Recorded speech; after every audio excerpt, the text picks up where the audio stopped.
historically we talked about dealing with children and young people from the deserving poor or the marginalised groups. And so the rights-based approach was no more. The charity approach, no more. It's that inherently every single person, and in our case, every single child and young person starts off with. So there's no deserving and undeserving. And even though that sounds a very simple thing, as you know, when you're put the child at the centre, if you're determining at that moment their best interests, it can't be done in isolation of families, it can't be done in isolation of guardians or other people, but it's a very different thought process to say in this moment what's in their best interest. And then as you go out in concentric circles, which I'm sure has already been covered, then you say, well, it's in their best interest. And it is in the convention about every child has a right to family. And so it's not a broad definition of family. But it's not to ignore that context, but it's to say that's the next step out. So what is it that's in the best interests of the person who's before you, happens to be under 18? One of the things about needs versus rights, which we just covered a little bit, but fundamentally a lot of programming work got stuck on, so they were saying, I'm doing a child rights approach, and I said, oh, that's great. And the child rights approach meant participation, survival, not non-discrimination, not determining in the best interests. So obviously participation is key to having a child rights approach, but it doesn't stop and end there. It's one of the tools to ensure that we're enabling them and doing everything we can for them to be a rights. So I used this example in Bangladesh, which was, it's a very long story, and I'll do the short version, was when we were working in Bangladesh, there was 5-year-old girls who were getting on a train unaccompanied.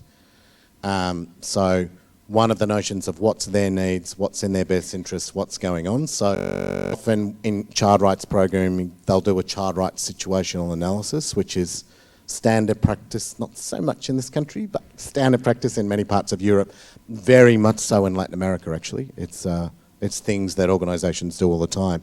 But part of that is what's the broader cultural context of which you're determining the rights of that child. And so one of these is they were young girls, they were actually travelling to what is called a sex worker village. And then we spoke to them, we spoke to their parents and determined that they were kind of being paid, but not really. So then we talked to the parents, they got back into their families, stories ended, right? Well, then having been out there, there were children of the sex workers, and both girls who were then further enslaved, and there were boys, the term was called Mustafas, which was like bouncers.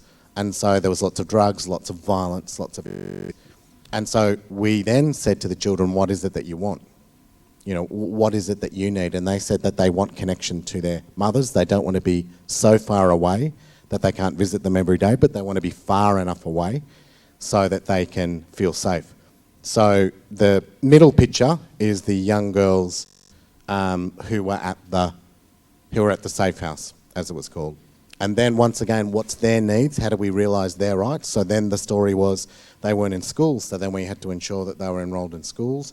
Then, of course, what do you think happened at schools? Enormous amounts of discrimination. So then we worked with the local religious leaders. Religious leaders did a ceremony at the school.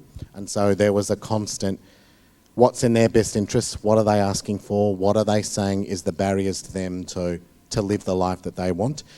And it sounds pretty normal, but the standard approach in this case would have been to take the kids 400 miles away.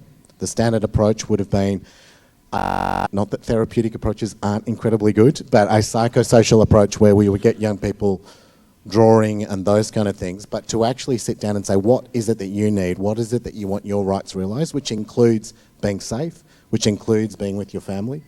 So all of that was, and this went over for many years.